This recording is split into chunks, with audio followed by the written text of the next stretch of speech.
할렐루야! 하나님의 축복과 은혜가 우리 믿음의 가족들에게 충만히 임하기를 축원합니다. 오늘 우리가 살펴볼 말씀은 사무엘상 1장 1절에서 10절까지입니다. 제목은 새로운 역사를 여는 길목에서입니다.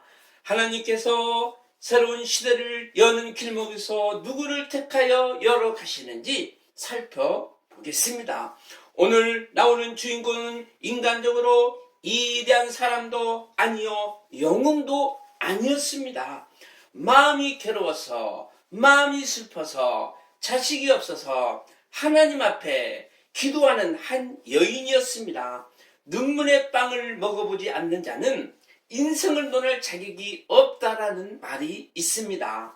인생의 아픔을 겪어본 자, 죽도록 고통을 당해본 자, 인생의 실패와 좌절을 겪어본 자를 통하여 하나님은 역사의 거룩한 뜻을 이루어 가신다라는 겁니다.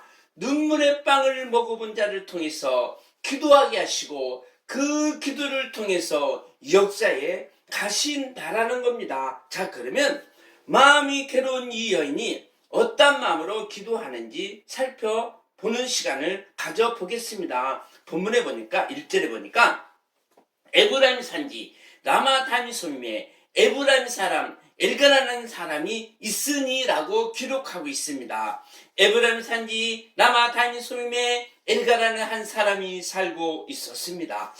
이 엘가라는 네이 족속이었습니다. 그러면 엘가라는 사람이 어떤 사람이었습니까? 3절에 보니까 이 사람이 매년에 자기 성읍에서 나와서 실리를 나가서 만군의 여호와께 경배하며 제사를 드렸다라고 기록하고 있습니다. 본문에서 보듯이 엘가나의 가정은 여호와를 경외하는 가정이었습니다. 매년에 실로 있는 성전에 올라가 여호와께 경배하며 하나님께 제사를 드릴 정도로 믿음이 동독한 엘가나요, 그 가정이었습니다. 하지만 가정적으로는 화목하지 못하고 분열된 가정이었습니다. 본 2절 보니까 그에게 두 아내가 있으니 하나의 이름은 한나요, 하나의 이름은 분인나라. 분인나는 자식이 있고 한나는 무자하더라. 또 6절 7절 보니까 여호와께서 그로 성토치 못하게 하심으로 그 대적 분인나가 그를 심히 격동하여 번민케 하더라. 매년에 한나가 여호와 집에 올라갈 때마다 남편이 그같이 하며 분인나가 그를 격동시키므로 그가 울고 먹지 아니하더라.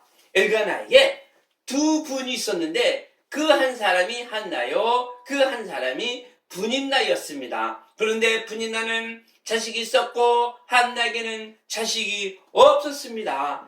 그 당시 결혼을 하고 자식을 갖지 못하면 하나님의 저주로 간적했던 시절이라 한나는 하나님의 저주로 자식을 갖지 못했다는 죄책감에 사로잡혀 나날을 고통 속에 살아야만 했습니다. 더군다나 자식이 있는 분인 나에게 자식이 없다는 이유로 심한 멸시와 고통을 당해야만 했습니다. 그런데 성경은 지금 한나가 겪고 있는 모든 문제 시발점은 어디서부터 출발하고 있음을 시사해주고 있습니까? 하나님부터 출발하고 있음을 시사해주고 있습니다. 성경은 하나님께서 한나로 하여금 성택치 못하게 하셨다라고 말씀하시고 있는 것입니다. 하나님의 저주로 한나가 자식을 얻지 못한 것이 아니라 하나님의 섭리에 의해서 자식을 얻지 못했다라는 겁니다. 그렇다면 이것은 우리들에게 무슨 의미를 던져주고 있습니까? 이것은 하나님께서 때가 되면 자식을 주시겠다라는 약속과 같은 것입니다. 우리들에게 자식을 주시는 분도 하나님이시고 자식을 주시지 않는 분도 하나님이심을 보여주고 있는 것입니다. 하지만 한나도 사람인지라 7절 말씀처럼 그가 울고 먹지 아니하리라고 말씀하고 있는 것입니다.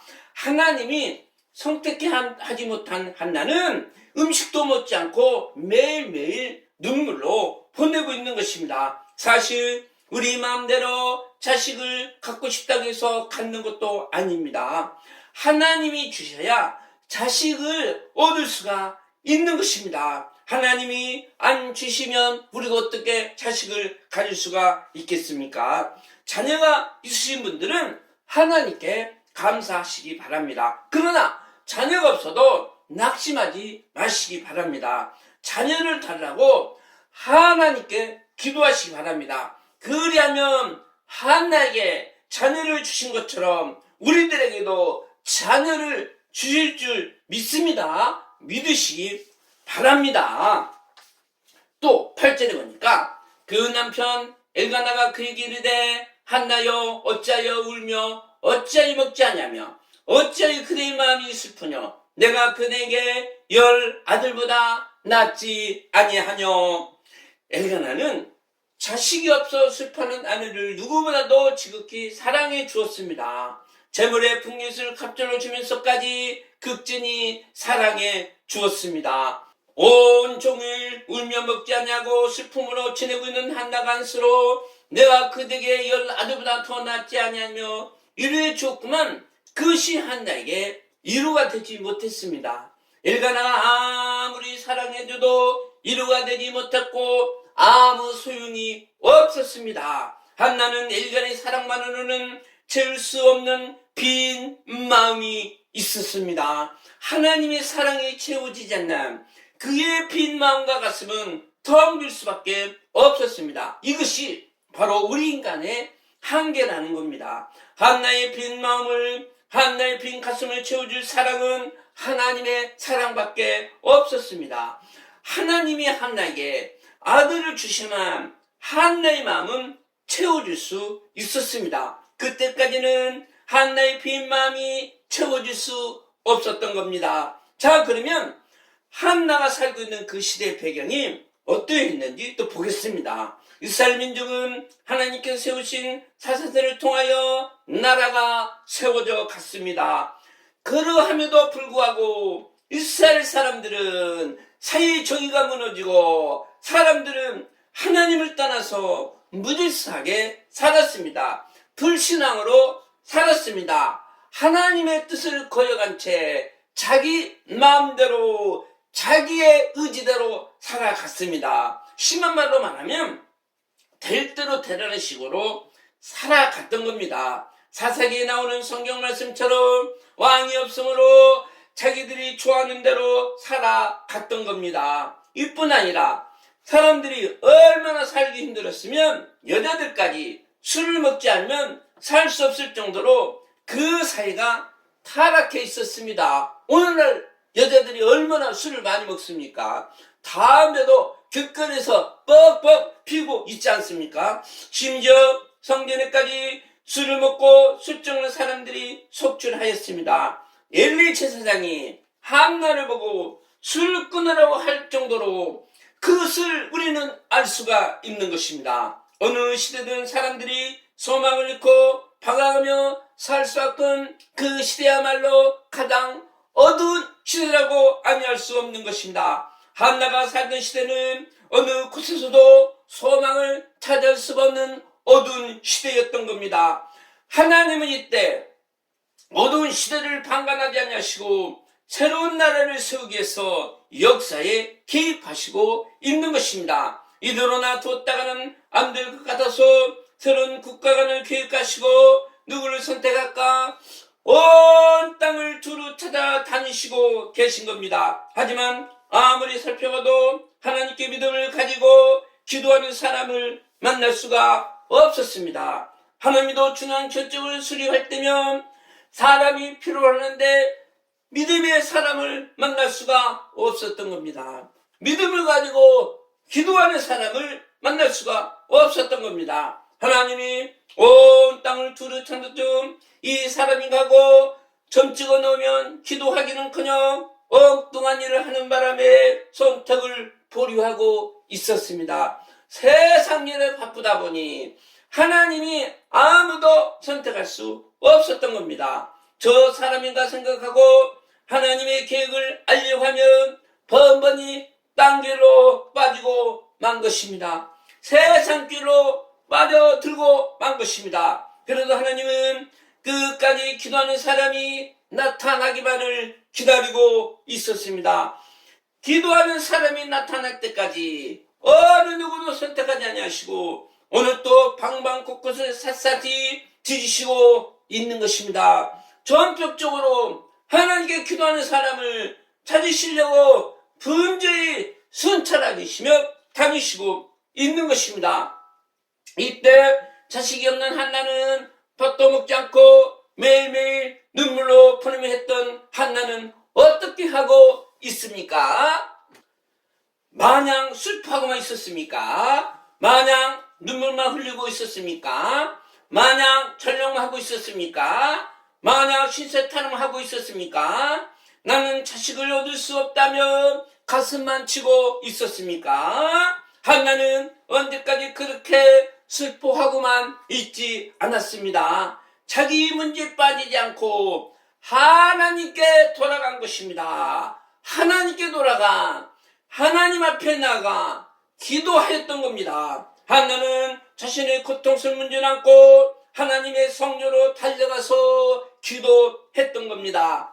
하나님의 역사를 역설적으로 말하면 기도의 역사를 해도 과언이 아닙니다. 하나님의 역사는 언제나 성도들이 기도한 분량만큼 역사해 주신다라는 겁니다. 그러므로 우리 성도들이 드리는 기도의 비중은 절대적이라 아니할 수 없습니다. 우리가 기도하지 않으면 하나님의 역사는 하나님의 기적은 일어나지 않습니다. 기대할 수 없습니다. 우리가 열심히 기도해야 하나님의 역사는 하나님의 기적은 일어나는 것입니다. 하나님은 우리의 기도를 들으시고 역사해 주시는 겁니다. 우리가 분명히 알아야 할 것은 하나님이 기도 없이 역사에 개입하지 아니하시고 일을 하지 아니하신다는 것을 우리가 분명히 알아야 하는 것입니다. 한나가 자식이 없었어도 기도하지 않았다면 자식을 주실까요? 자식을 얻을 수 있을까요? 하나님은 자식을 주시지 않았을 것입니다. 하나님께 간절히 기도했기 때문에 한나가 옥동자를 얻은 것입니다. 우리가 하나님께 간절히 기도해야만 역사가 일어나는 것입니다. 자식을 얻을 수가 있는 것입니다. 자식을 주시는 겁니다. 기도하지 않았다면 자식을 어떻게 얻을 수가 있겠습니까? 어떻게 하나님의 눈에 띄겠습니까? 어떻게 하나님은 그 기도를 응답해 주시겠습니까? 기도했기 때문에 그 기도를 응답해 주신 것입니다. 한나의 장점이 무엇이었습니까? 자신의 문제를 가지고 하나님 앞에 달려간 것입니다. 하나님 앞에 나와 기도한 것입니다. 우리 성도들도 마찬가지로 어려운 문제가 있다면 하나님께 나와야 하는 것입니다. 하나님께 나와 간절히 기도해야 하는 것입니다. 우리는 연약한 인간에서 스스로 하나님의 뜻을 찾아 기도할 수 있는 그런 사람들이 아닙니다. 우리들에게 고통이었으면 우리는 절대적으로 기도하지 않습니다. 우리는 언제나 이것을 명심할 필요가 있는 것입니다. 하나님은 한나라에 그 고통스러운 문제를 주어서 기도할 수 있도록 하신 것입니다. 한나라도 고통이 없었다면 기도하지 않았을 것입니다. 한나도 고통이 있었기 때문에 하나님 앞에 나와 기도한 것입니다. 그래서 고통은 저주가 아니라 축복인 것입니다. 하나님은 우리가 고통이 없으면 기도하지 않기 때문에 고통을 주었어라도 문제를 주었어라도 기도하였던 하시는 것이 하나님의 것입니다. 얼마나 우리들의 큰 축복인지 모릅니다. 고통은 축복인 것입니다. 저주가 아닌 것입니다. 하나님의 축복인 것입니다. 하나님 우리가 기도해야만 복을 주시고 응답해 주시는지 잘 알 수는 없지만 분명한 것은 그러지 않으면 우리 인간은 하나님의 섭리보다는 인간의 뜻을 따르기 때문에 고통을 주서라도 하나님은 우리를 하여금 기도하게 하신다라는 겁니다. 그러므로 기도가 너무 중요한 것입니다. 기도만이 하나님은 함께 해주시고 기도할 때만이 응답해 주시기 때문인 것입니다. 할렐루야.